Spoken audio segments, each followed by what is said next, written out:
Hello everyone, this is Ms. Siddiqui here. In this video, we will talk about the social and historical background of the novel Of Mice and Men. We'll also talk about the author, John Steinbeck.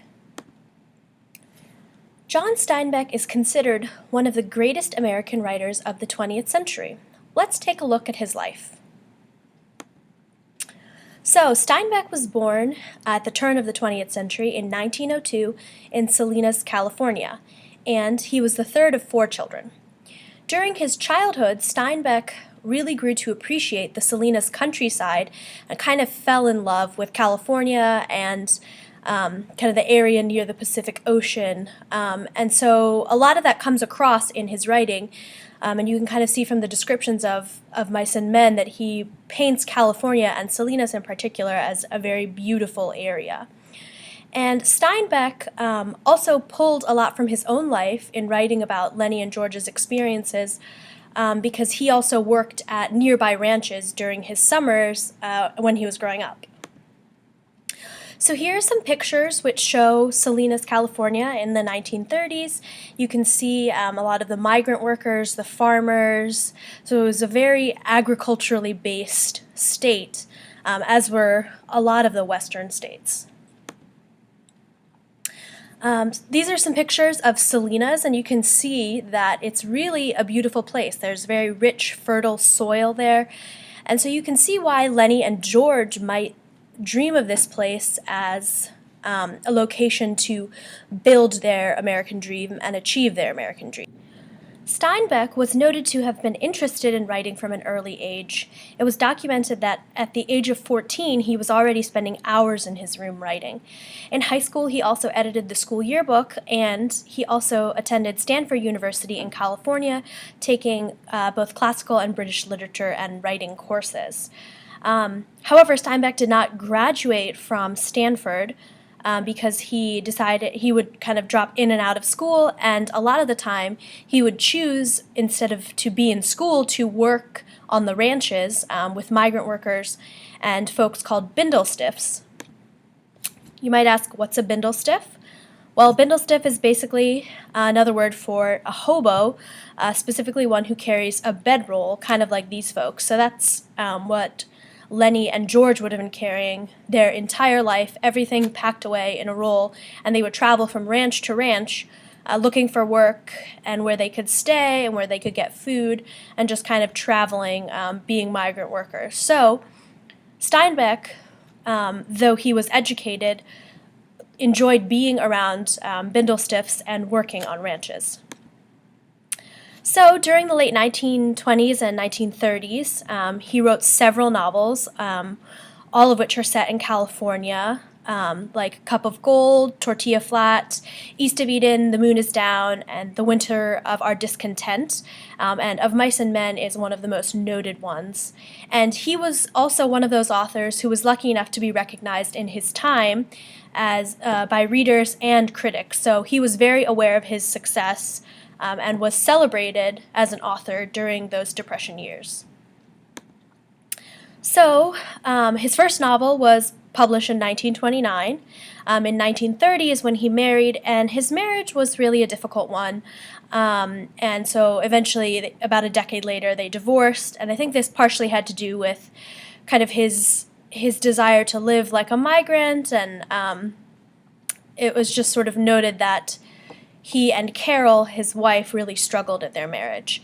So in 1936, kind of the heart of the Depression era, Of Mice and Men was published, and it was widely received positively. And in fact, this led to a tour that Steinbeck took in Europe to talk about the book. The biggest success of John Steinbeck is actually the novel Grapes of Wrath, which was published in 1939 and was awarded the Pulitzer Prize in literature, which is the most prestigious literary award in the world that you can win. So we're not going to read Grapes of Wrath, but we might talk about some of the plot and some of the elements of it as they very much connect to Of Mice and Men.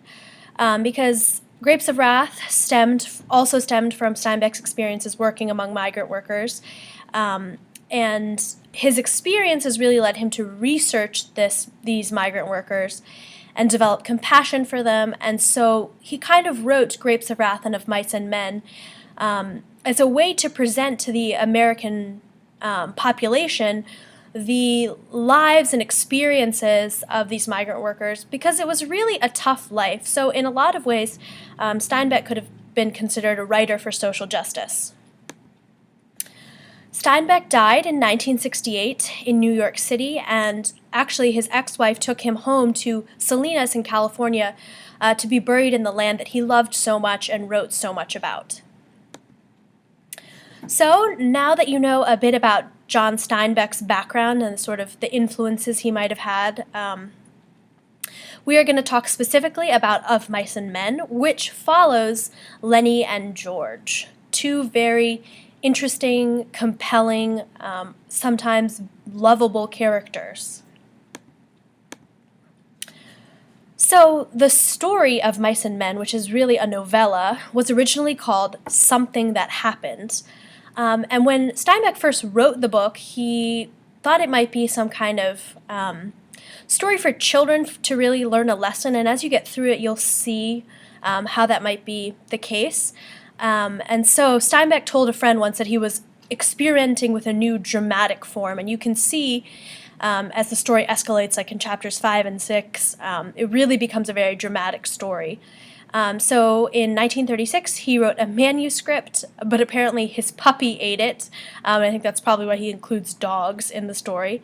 And he said of Mice and Men, "It's an experiment, and I don't know how successful." But it turned out that it was very much loved in the time, and it is still very much loved today, even 80 years later. So the novel basically deals with some very complicated concepts like poverty, homelessness, the exploitation of workers, the failure of the American dream, and America's general decline during the Depression and the decline of morale, as many people were unemployed, living in really dire conditions, living paycheck to paycheck, not eating enough. Their children were suffering. So it really tries to vividly paint the struggle of the average citizen in America during the Depression era. So let's talk about Lennie and George. So Lennie is supposed to be like a childlike grown man, and he has some form of mental disability. It's not really quite articulated what it is, but he's slow. That's how he's recognized. And so he depends solely on George, his friend, to help him, to protect him, to guide him. And Lennie is really invested in the vision that George has for their future, which is to own a ranch together, to live together. And Lennie, though he is a gentle creature at heart, is very unaware of his own strength, and it's emphasized throughout that he's a very big, strong guy. You can imagine doing ranch hand and farming work, you would accumulate a lot of muscles. So Lennie is this weird contrast of this sort of gentle, helpless, mentally disabled figure in a lot of ways, but then also a very powerful, strong man, and he doesn't understand his own strength. And as you'll see, basically his love of petting soft things like mice and people's hair often leads to disaster for him and for George. George is basically Lennie's polar opposite. He's small, he's skinny, he's quick-witted, he loves to travel, and he's also, very kind of rough, but he also cares deeply for Lennie, and it's obvious that he's devoted to Lennie. So most of his behaviors are a means to protect Lennie, even though he can be, it seems, kind of sharp or mean with him, but he is very much invested in his close friend. And George also knows that once he and Lennie can have their own ranch, that they could possibly have a good life together, where Lennie would not be faced with discrimination or prejudice like he has been on ranches in their past. So the opening scene of Mice and Men is when George and Lennie go to a ranch near Salinas, California, to work. And we learn that George is Lennie's keeper, that Lennie had previously harassed a girl, maybe without realizing it, and that's why they were kicked out of the last town. And we also know that Lennie has an affinity for petting soft things like a dead mouse. And that's kind of the opening scene, as we get a glimpse of their relationship and we get a glimpse of what might have happened at the previous ranch, but not too many details. So, Of Mice and Men is set in the farmland of the Salinas Valley, and the ranch is set in Soledad, near the Salinas River, and the descriptions of Salinas and Soledad are based on Steinbeck's own observations of the land there. So here's some pictures of Soledad, where the ranch that George and Lennie arrive at is located. Here's some pictures of California in the 1930s. You can see this kind of wide landscape, just sort of small town shops and buildings, but really mostly ranch land, farmland. So let's talk about why migrant workers and why Steinbeck might have wanted to focus on them. And really it's because there was a huge population of them. And migrant workers were really an important aspect of the economy at that time, because before there was like technology like farm machinery, humans did a lot of work by hand. And so between the 1880s and the 1930s, about a 50-year period, thousands of young Americans would travel the countryside in search of work that eventually would be replaced by harvesting technology. These migrant workers, can you imagine, worked several hours a day in the hot sun and would only earn $2.50 to $3 a day, plus food and shelter. So imagine, today the minimum wage, $7.25 an hour. These folks are making $3 a day. So even though that they were employed, it was still very low pay. And during the 1930s, because of the Great Depression, unemployment was very high, and there were agencies that were set up to figure out where farmhands should go. So George and Lennie goes to one of those, you can see. So Of Mice and Men is really about chasing the American dream. And as we've talked about in the beginning of this unit, the American dream is really about coming to a land that promises freedom and opportunity, and being able to pursue happiness. So I just wanted to emphasize the Statue of Liberty inscription, which is, "Give me your tired, your poor, your huddled masses yearning to breathe free, the wretched refuse of your teeming shore. Send these, the homeless, tempest-tossed to me. I lift my lamp beside the golden door." So even though Lennie and George aren't immigrants, they are migrants looking for a freer, happier life in California, in the California ranches. So you can kind of parallel the experiences of migrants with immigrants. So the American dream, we've kind of boiled down, means that you can be successful if you work hard and live morally, that America offers opportunity, that we're given certain rights by the Constitution, and that the dream also promises equality and no discrimination and freedom from victimization, because you think back to the Puritans came to America to escape religious persecution. So kind of all of those things that we talked about in the beginning of the unit are captured as an ideal in Of Mice and Men as well. So kind of some history of the American dream, right? From the 17th century onwards, immigrants have dreamed of a better life in America. Many people immigrated to America to find a new life and to escape poverty in their homeland. However, when a lot of immigrants got here, and even for Americans themselves who were already living here, certain aspects of the American dream were really a nightmare. There were the horrors of slavery, there were the horrors of the American Civil War, there were slums in the cities, especially in the East, and there was also tremendous corruption politically and economically, which led to many shattered dreams. And the Great Depression is an example of a shattering of the American dream, where the American dream becomes a nightmare. So, this really happened when the stock market crashed in 1929, which was the beginning of the Great Depression. And this era not only affected America, but really the whole world. But we tend to focus on just America, but there was really economic hardship all over. And so in America, thousands of people made their way west to get to California to escape. And also you have to remember that there was this kind of weather experience going on called the Dust Bowl, where there was drought, the crops weren't growing, so nature was against them, the economy was against them. It was a very tough time to be alive and to be working, no matter what class you were, because every class was affected by the Great Depression.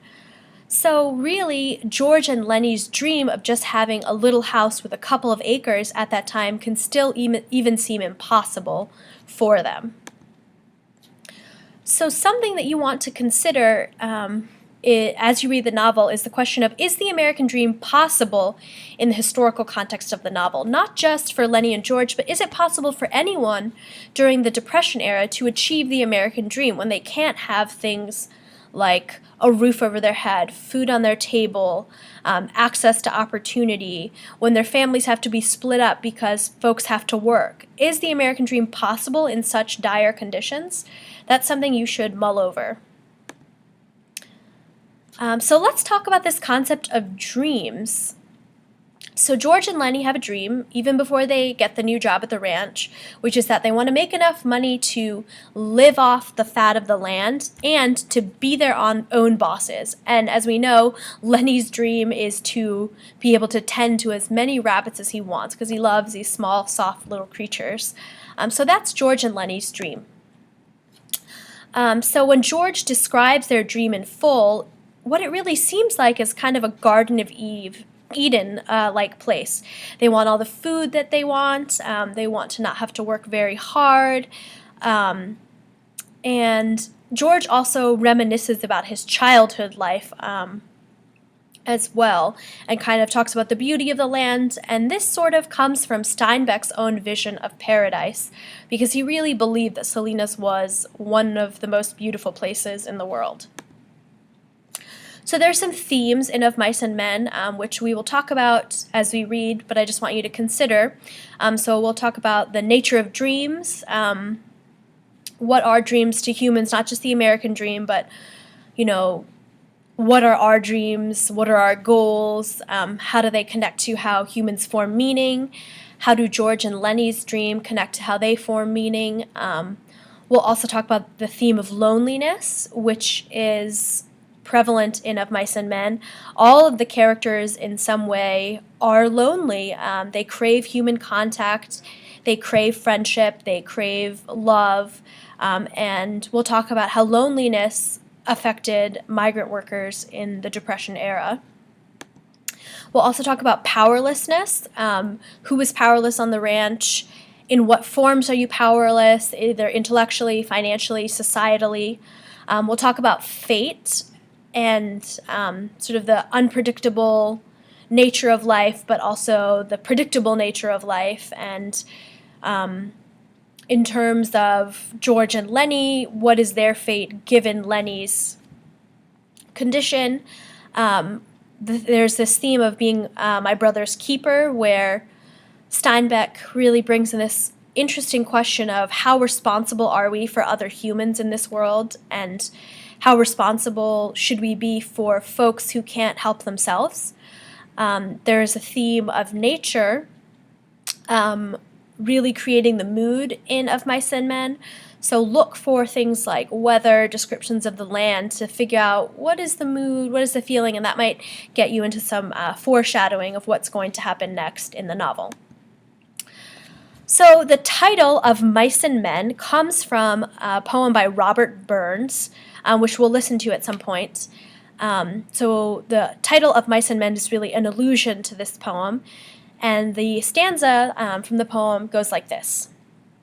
The best laid schemes, O mice and men, gang gaily often go wrong, and leave us naught but grief and pain for promised joy. So the best laid schemes of mice and men often go wrong refer to a little mouse who had so carefully built her burrow in a field to protect herself and her little mice babies, and the burrow is turned over and destroyed by the man plowing the field. So it can sort of show that both the mice and the man, their best laid plans, no matter how small you are, how big you are, or who you are, your plans might go awry.